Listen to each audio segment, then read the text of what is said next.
Hello, guys, and welcome to the very first official episode of my new show and series called What Are You Doing Here? Yes, I know, very direct, like the host. This series has been on my mind and my heart for a while, and I'm thrilled that I finally get to bring it to life for you to see, hear, and hopefully connect with. This question I've asked myself one too many times. Sometimes I came up with answers, and sometimes nothing at all. One day I'll share my story, but for now, I will be asking expats, immigrants, and travelers from around the world this simple yet deeply complex question.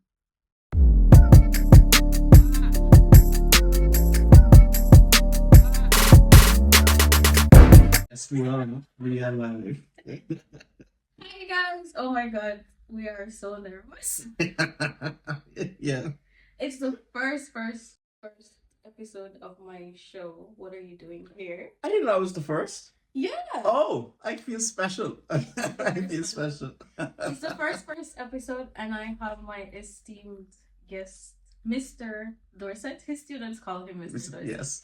He's Kyle to me. Yes. So Kyle hails from the beautiful island of the Bahamas in the Caribbean. We're kind of kinfolk, I guess. Yeah. And we work together, so I see him more times than I want to. No, I'm kidding. So this is my co-worker who has taught me a lot about the Bahamas. Like I learned about their musical genre, Rakin script, Raken's great. Yeah. which I knew nothing about, so I'm really happy that Mhm. he kind of shed some light about that. Kyle is very professional, very intelligent, very cool guy, I and so I'm really happy that he's Thank you. Thank you. as Thank you for well. inviting me. So Kyle, thank you for being here. Thank you for inviting me. Let's get into it, into my question of Yes, the day. yes. I'm a little nervous. You're a little bit nervous. It's okay. You'll We'll see. get through You'll it. see how We'll it get goes. through You'll it. see how it goes. So, what are you doing here? That's This is such a good question. In 13 years I've been in France. Ah. 13 years, and I guess I still don't have an answer. Well, I guess maybe everything through what we're complex, talking about complicated. it. Yeah. Like I said, for me, like some days I have the answer, and some days Yeah. That's there. I don't know what I'm doing here. Actually. Yeah. Some days I'm like, oh, it makes sense. I get it. Other days it's like, I should just go back home. Yeah. And then I figure out, well, what is home now? So I have a whole. I'm trying to figure it out. Yeah. But your question Mhm. requires, unfortunately, a rather long answer. I'll try to keep it short, but when I was younger, when I was in back in the Bahamas, my parents used to travel a lot for work, and so they would go to the UK, they go to France or Switzerland, and I never went with them. I couldn't go Why? because I was supposed to be in school, Oh, so I couldn't go. And as a kid, I remember when mommy I would come back with French or Swiss chocolates and stuff, and I was like, oh, I really want to go yeah. one day. And then the plan was for when I go off to university, I was gonna go to France. Mm-hmm. I didn't really You knew plan it. at what age did you figure I want to live in France? I'd say around had to be maybe about 16, 17 when I was, because I had studied Spanish all my life. Same. What And is then, it with yeah, I don't Caribbean- know. Caribbean countries and studying Spanish. Like I knew it had. I remember I had been about 15. Mhm. And I took history, and we were doing Caribbean history, and I remember we had the Haitian Revolution. It's right before that. We were studying all the slave rebellions in the Bahamas and in Jamaica and Trinidad and all of that. And then we turned to the page. We turned to the chapter, the Haitian Revolution. I was completely blown away because I couldn't believe it. I didn't really. I was like, oh, this actually worked. It actually changed the world. And so I was like, oh, I'm really interested in French speaking people. So I started looking into like Haitian culture and Haitian Creole and French. Yeah. And so I said to myself, oh, you know what? I want to go to France. Like I really want to go to France now. Yeah. And at the time, what was going on in Haiti was like, okay, maybe not the best idea. Maybe so to dive into the French language. yeah, the French language. And so I was supposed to go to France University. Mhm. But then I didn't look at it properly because I showed them many other universities, but I only saw like business schools, and I didn't want to go into business. Yeah. So the next best thing was going to Canada, and so Montreal specifically. So And I went were you to speaking French in where they speak. Montreal? Yeah, they speak well Québécois. That's I learned Québécois. I mean, it's French, but with It's an interesting nothing. accent. It is nothing I still use I like still use Québécois. le français I still use. qu'on parle en France. Yes, it is. The accent is C'est pas la different. même chose. But It's not the same thing. Like it's a whole other. but that's what I learned, and when Respect the yes Québécois. yes Nothing Vive against Québec. y'all. Yeah. It's Yeah, different. The it was accent the accent is different. So when I was in Montreal 4 years, I went to McGill University, and I studied English literature and political science. So not French. So not French. No, but I mean I took French But every you were year. in I a was, French-speaking country. but then you realize that Montreal is a bilingual city, so there's Okay. no real. If you're in if you don't if you're not fluent in French, Yes. the second you start speaking them in French, they will switch you in English. Oh. So I didn't really have that opportunity to properly practice. Mhm. And when I came to McGill Montreal, I was just more so focused in the partying. But did this switch thing also happen to you in France? Because it happened to me. Like when I just moved here, as soon as I tried my best, which was probably my worst, Yeah. French, people would just like immediately switch to English and say, "Okay, it's fine," even if their English was nothing. Like But that depends. Where were you? Were you in Paris when you I first was in moved? the north. In the I north? was in Oh. Lille. Because when I first came in, I was in Toulouse, and no one spoke English, Okay. and so they were like, "You better So you figure were it out." lucky, Yeah. you were lucky. You And which got was to another practice. accent I had to get used to, and so I had to really figure it out. Mhm. And then realizing that I couldn't use some Quebecois words because they had different meanings, or they just didn't use them here. Yeah. And so I had to learn. that. But I felt it was a good experience being in Toulouse, where I had to speak French. Okay. I had no option. So when you first arrived in France, Mhm. you were in Toulouse. Yeah, I was in Toulouse. Yeah, I moved Okay. in September 2012. Okay. Yeah. Okay. And what did you find interesting about Toulouse, the city, the people, the language? Even though it was your first encounter with France, so Yeah, my first encounter. what were your It impressions? it was a drastic change from Montreal. It snowed 6 months out of the year, and it was nice and sunny. It was like this I could do. Mm-hmm. It was a rather small city. It's the pink city in Toulouse, so it's constantly it's bright.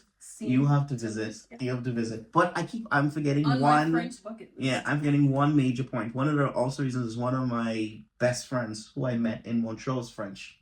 Oh. And he was one of my first roommates. Okay. You know, I have to big up Hugo. Big up Hugo. Yeah. So and Hugo said, "Oh, you know what? You should come to France." And I was like, "Yeah." And then I was looking around after graduating, like right before I was going to graduate. So okay, well, I can't just pick up and go. I need to go with something. So I applied for the teaching assistant position.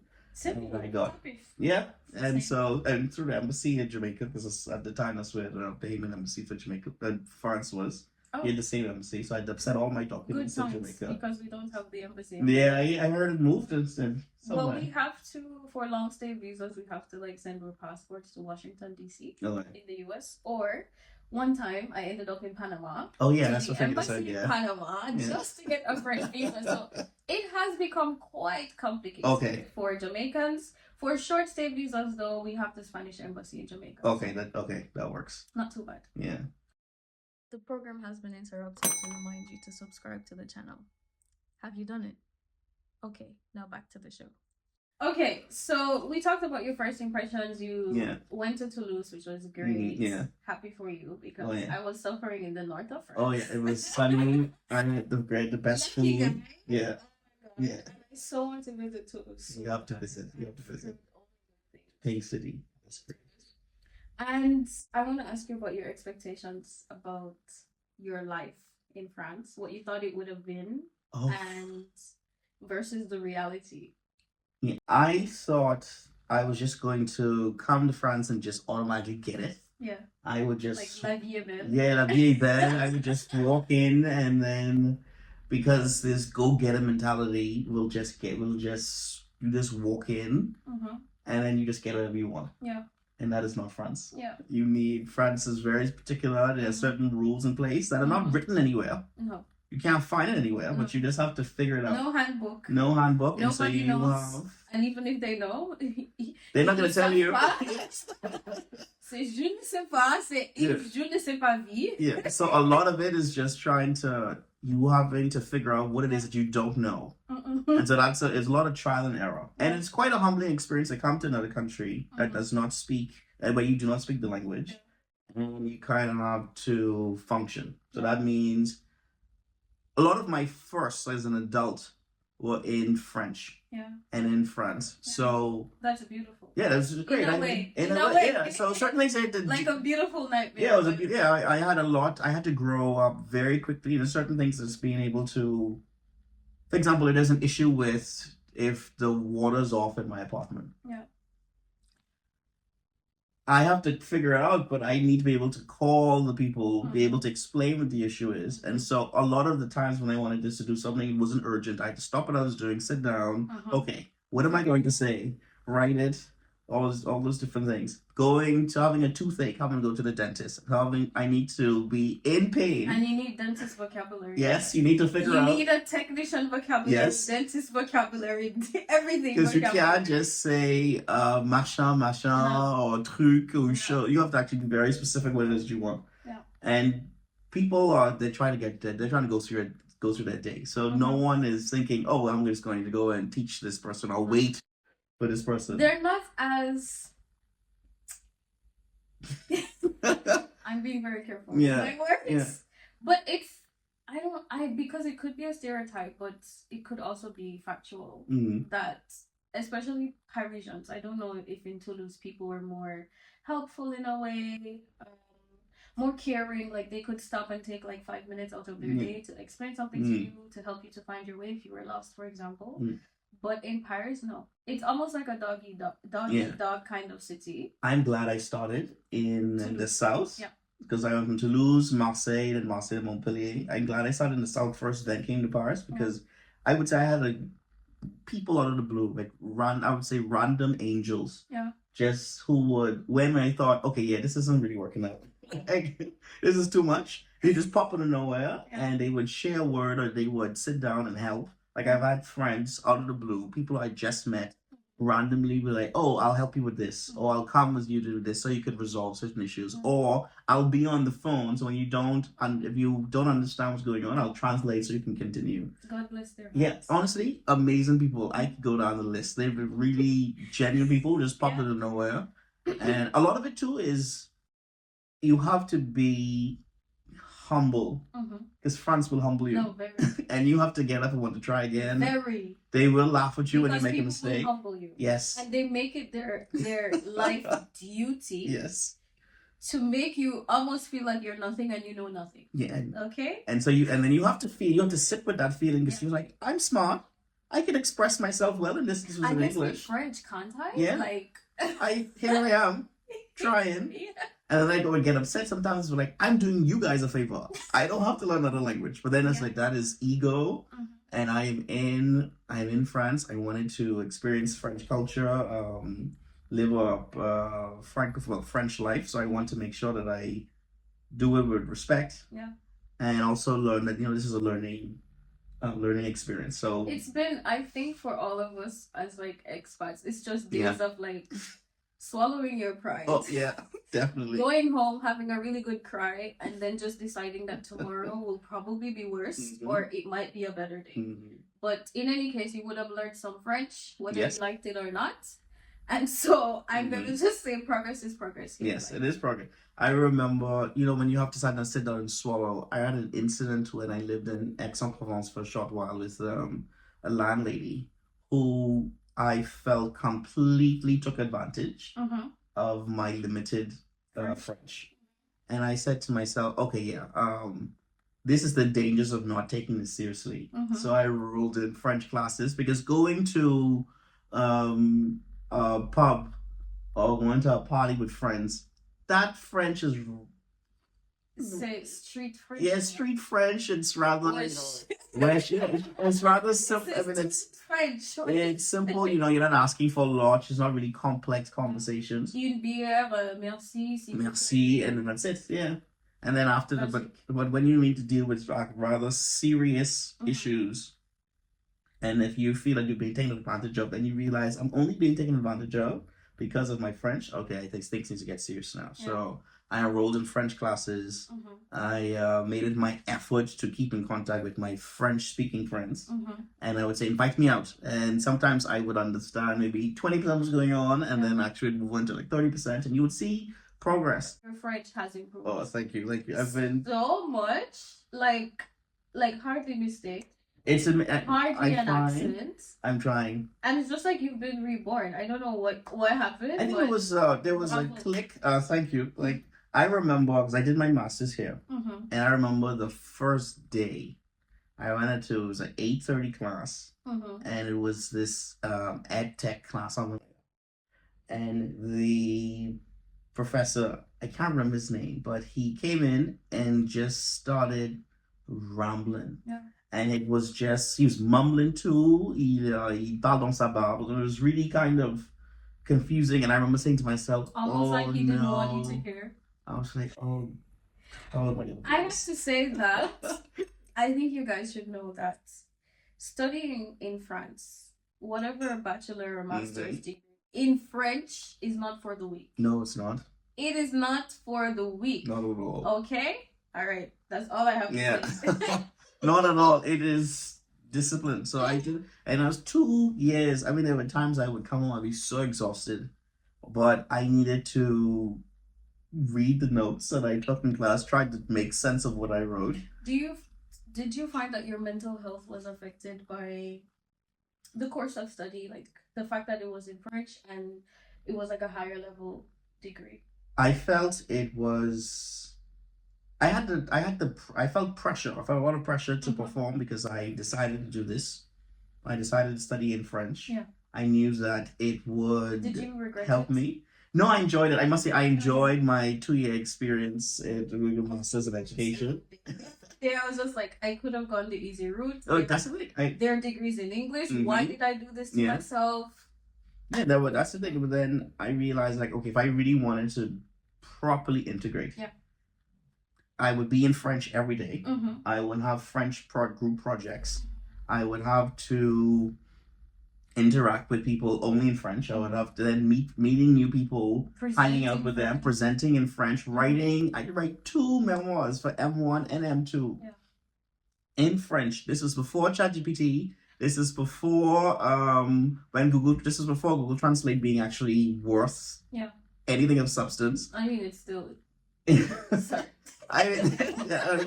This was me sitting down, typing in word for word, and really taking on the challenge. Yes, and just really trying to figure it out, and then having me going to office hours with professors trying to understand what's going on.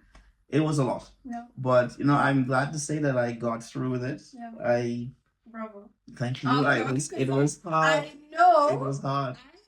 From my own personal experience, it's not an easy thing. No, I show my master's dissertation to my students. I showed to them. I was like, hey, just letting you know, I did it. I wrote 80 pages in French. So do not tell me. There's 1,500 words I'm asking you to do, you can't do. When motivate yourself. I know. That is a reflection of blood, sweat, and tears. I worked extremely hard for that people. I also make references to like my time of study, like just to share with them like listening or writing or reading strategies for foreign language learning. Not that they're gonna listen to me, but hey, I still try. We try. Yes. So I want to go back a little bit, just to find out like when did you realize that you needed to move to France? It was after I graduated from McGill in Montreal, and at that time now I'm thinking to myself, okay, what are my next steps? I could return home, which is what a good bunch of my friends did. That was just a normal thing to do. People never. I feel like I want to go home every year. Yeah, people don't really. Growing up, it was never a decision because I wanted to go into. I was thinking, okay, well, I'll go into the foreign service. And so I would return home and work there. Or you didn't really want to be a part of the brain drain. Yeah, that's the thing. I also definitely didn't want to be at the time. I was, I was gung ho about. I was interested in politics, and I was like, well, nothing's going to change if I don't return home and help and contribute. And there is still a bit of. I have a bit of grief about that, a bit of guilt about that because it is a bit unfortunate. But then I said to myself, I'm from a relatively small country, and I wanted to see the world. Yeah. And I wanted us to see, and I was really interested in French francophone culture.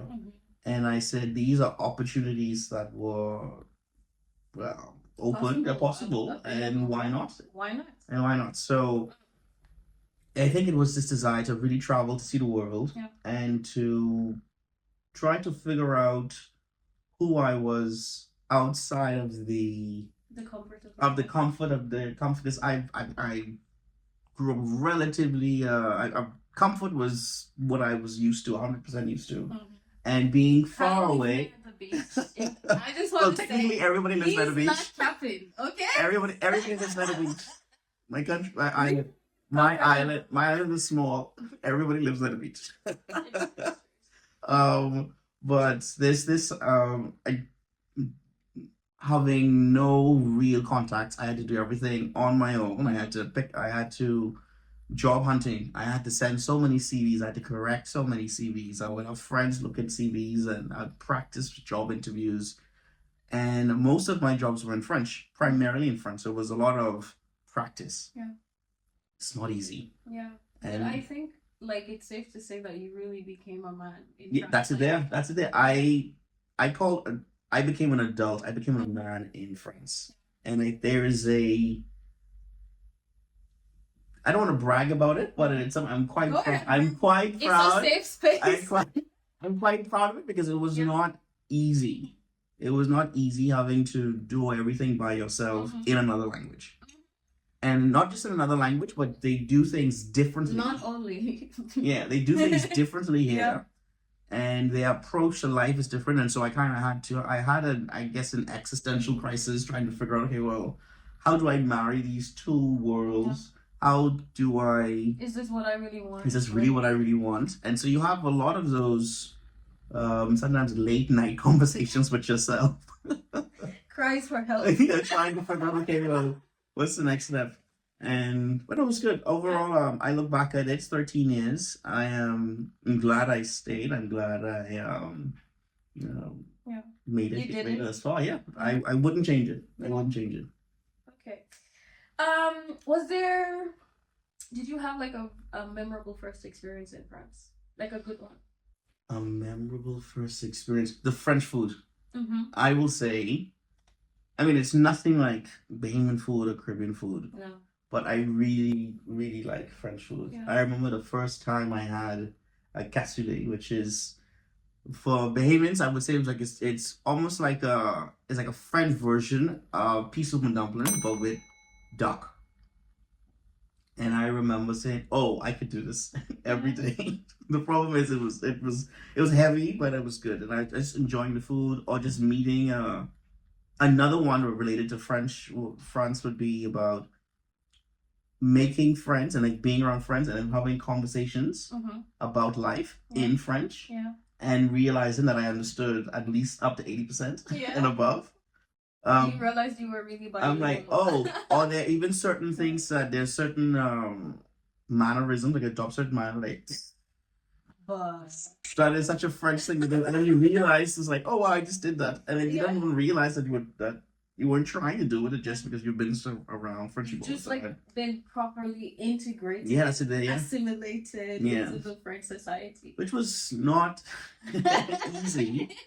Easy, but I enjoyed it. I think that, as I mentioned, those angels who would pop up just around the way, who would just kind of guide me in a way, or sometimes you just help to answer questions. Yeah. And that worked wonders. So those are my moments that come to mind. Okay, and since you've not only lived in France, but you've also spent some time in Canada, how has living in these different countries changed your sense of identity? Huh, that's interesting. So I am 100% Bahamian. I am never going to deny or ignore or belittle my Bahamian identity. I love it. I tell people first thing first, I'm from the Bahamas, very proud of it. But it's interesting to see how living in Canada and living in France has caused me to kind of take a step back and kind of I got a better understanding of who I am as a Bahamian outside of the Bahamas. Yeah. Because then you have these culture clashes that you have to be like, oh, I didn't realize this wasn't the way that everyone else does things or the way everyone views things. And so I had to kind of reflect on, okay, so is this me or is this just a part of the things that I just went along with when I was back home? And so I had a lot of things where I've been reinforced in a lot of ways about my Bahamian values and the values that I learned about in the Bahamas. Yeah. But then also certain values are like, okay, well, I have a different approach now, or I view certain things differently. So I think they're just talking. Yeah.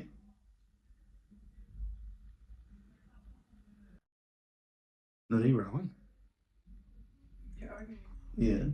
My last question was about your sense of identity and how it was influenced by these three different cultures. Yes, the Bahamas, Canada, and France. And I think I am a mix of both, of all three, sorry, a mix of all three. And I think that makes my experience quite unique because then home for me is now split between the Bahamas and France.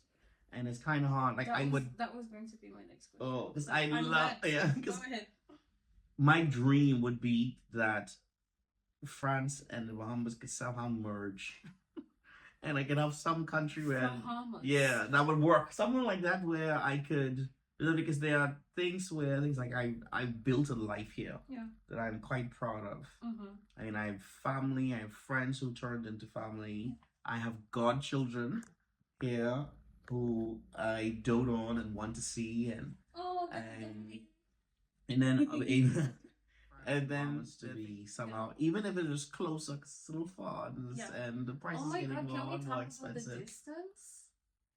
Guys, I don't think you understand. It's not that we don't want to be home and be close to you and be eating all the good food and and just meeting with family. We cannot do it. Like either it's just like not geographically possible or financially possible. Because it's far. Yeah, I'll put it like this. I decided, you know, I'm going to buy my ticket for Christmas now.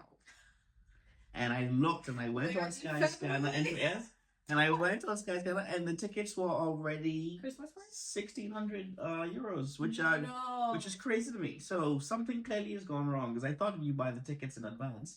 So I now have a Google alert so that when tickets drop, prices drop. So because this is a lot. Because then the plan can't be. I mean, I try to go home as often as possible. Yeah. And I realize that's important because the older you get, you notice there's the fear of missing out. Yeah, it's definitely fear of missing out. I have little cousins who I saw go when they look at me like, "Who are you? Who are you?" And I'm like, "I'm your older cousin. You were in my house," but they don't know me. I used to change your diapers. Yes. They don't know me. And then I have. You see, your parents getting a bit older. Yeah. Your grandparents getting older. Yeah. And then you think to yourself, it'd be nice to you gotta take certain when I was home I took certain things for granted. So then it always feels as if it's not enough. Like I call home regularly, I'm constantly talking to my siblings. You still feel this sense of not being physically there. Yeah. Like you're still missing. Yeah. Still missing out. Yeah. But then I'm missing out, but at the same time I'm experiencing so many great things here. Yeah. And it's almost like you have to give or take, or you have to sacrifice. Yeah, the sacrifice. Yeah, so that's for this life that you're trying to. I have considered so many times. Okay, maybe I should go home, or maybe I should, I don't know, take a sabbatical and maybe work home for a year or so, and then come back just to. Sounds like help. A dream. Yeah, I know. It would be nice. It would be nice. I'll have to figure out how that would work. But I mean, we'll see. Okay. Can you share a moment with us when you truly felt at home in France? Like this was your home. You think you can live here? Hmm. I remember, like, my grandmother would always ask me, "When you coming home? When you coming home?" And I would always say, "Yeah, coming home soon. Yeah, I just would enjoy myself a bit more." And then the last time she asked me that, I said, "I live in France now," which was the thing. And I remember, ouch, it wasn't even it wasn't even like I tied her in this conversation. I asking the question before I really believed that I was coming home at some point. And then it dawned on me, it's like, well, this is home. This is home. I've been here for 13 years. Um, this is home. Yeah. So I think that was an interesting when I had that realization. And then being here too, and also being just being able to maneuver. Like, I am so much more comfortable. I can just now do whatever I want to do. I can go to the dentist. I can go to the doctor. I could run errands. I could deal with rather complex government issues if I need to. You're home. Can I also talk about the fact that you're French now? And I'm also French now. So that helps. So that helps. He's home, grandma. So yeah. So it helps. It does. It does make things like, okay, and then for me now to leave now after I've gone through all of that, um, trials and tribulations is a bit extreme, but to go through all of the hurdles, yeah, and then to be like, okay, now I'm gonna go back home now. It seems as if, yeah, I would have done all of this work for nothing. Yeah, so I want to. Or for going back home and then coming back to start over. Yeah, to start over again. Yes. There are some of us who have had this. Like me, for example, I was in France for a couple of years, and then I was like, "Oh my god, I miss Jamaica. I want to go home." So then I went home for a couple of years, and then I was just like, "Oh my god, I feel out of place. Like I don't. I feel like I don't belong here." Anyway, my story will come another day. Yeah. But then I came back, and I felt like I'm starting over again from scratch. So it's just like, it's better to kind of have some sort of continuity, yeah, even if it's uncomfortable and you are still figuring it out. But one day you just feel like this is it, like you're at home. So I have one last question, and what is some advice that you would give to who's dreaming of or thinking of moving to another country for work or for studies, whether they speak the language or not of that country? What would you say to them? I would say, first things first, do it. If for whatever reason, if you have that desire, you can do it. There's so many opportunities that's available to you. You can go first. You can go study. You can find work. It is possible. It is not going to be easy. Yeah. So you have to accept that. You need to accept that there will be challenges, and there will be times that you will look back and be like, "Oh, I wish I had known," but you wouldn't. That you didn't know. So yeah, you're just gonna have to accept that that will happen. Obviously, be mindful and do your research. Make sure that you can limit the mistakes that you're going to make, but you have to accept that this is just a part of the travel experience. That you will make mistakes, and be recognize that you will make mistakes, and then also go to your way to still meet people. I think one of the things I've realized the most and about being in France and being in Canada, and especially being in France, is that there are still good people out in the world who will come and will help you. Who in will Paris too. Expect in Paris. People talk about Parisians all the time, but you will find genuine people. You will find genuine people who are very different from you. Yeah. And so that was the one thing I learned. I had to realize that people don't necessarily need to look like me, to sound like me, or to share the same views as I do to be genuine people. And so I had to realize, like, oh, I have to be as engaging and as open as possible, so that so when people are a blessing to me, so I can go and be a blessing to other people. Yeah. So I'm trying to find ways to constantly give back, because I've received a lot here, and so helping people. So there are people who will, for example, if anyone they come to travel, I will organize my day and I will take them out on a tour Paris. So I've had people who would reach out to me and say, "Oh, I want to come to France and how to go about doing it," and I would share tips and because ideas. Because you've also had this when you were here. Yeah. So for them, like, don't speak fearful. Yes, don't be fearful. Yes. Don't be fearful of starting over, of the Oh, new yes. beginning, of the new possibilities. Just be open to the beautiful life that you could have. Be open to all the good things that could happen. Be open to all the good people that you can meet and all the good experiences Yes. that you will have. Yes. So, on that note, I would just like to say to my wonderful first guest. Thank you, thank you, thank you. I still can't believe I'm the first guest. This is great. Thank you so much. I think you did well. I think we did well. Oh, thank you. Yes, it was nice. We did that. Yes, high five. So, thank you so much for sharing your experience. Thank you. Thank you for inviting me. I enjoyed this. And it's interesting to think that I haven't. Sometimes when you're going through the motions, you don't really sit down and reflect, like, wow, yeah, I've grown so much, or I actually have advice about these things. Yeah. You can help other people. I can help other people. That's good. So we hope that you found our conversation useful, interesting. One day you might end up in the same place. That's true. Yeah. Yeah. So good luck on your individual journeys and be open. Be open to the beautiful life that is ahead and that is possible. So Carl, thank you again. Thank you. Merci beaucoup. Merci, c'était un plaisir. Merci beaucoup. Okay. Don't forget to subscribe to our next channel, Petite Feet, Big Streets. Bye.